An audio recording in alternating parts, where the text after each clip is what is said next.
ئیمامی ذەهەبی دەفەرمێ ڕەحمەتی خودای لێ بێ ئەو کەسەی کە نوێژ ناکە کە من زەنا وەسەرق وەکو ئەوە وایە زینا و دزی کردبێ دڵم چاکە مار بداتە دڵتەوە دەڵێ دڵم چاکە و خێرە و مەدم ماڵی کەس ناخۆم ئەوە ئیمامی ذەهەبیە دەفەرمێ ئەو کەسەی کە نوێژ ناکە وەک ئەو کەسانە وایە کە زینا دەکەن وەک ئەو کەسانە وان کە دزی دەکەن ئەی ئیبن قەیم چی دەفەرمێ دەفەرمێ ڕەحمەتی خودای لێ بێ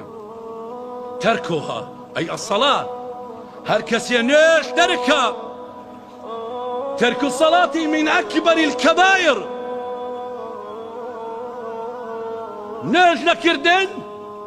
هو زێنان لە نوێژ گەورەترین تاوانە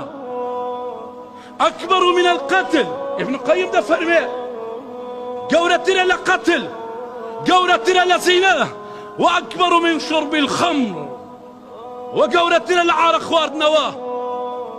دڵت پاکە ئەوە تا چوویتە ڕیزی عارەخوارەکانەوە چوویتە ڕیزی زیناکەرەکانەوە لەوانیش خراپتری بەبێەوەی زیناتیش کرد دەبێ ئەیتر دڵت لە کۆ پاکە دڵێک ئەگەر خۆشەویستی پەروەرگاری تێدا نەبێ ئەگەر دڵێک ترسی خودای تێدا نەبێ پاکی لە کۆیە ئەگەر دڵێک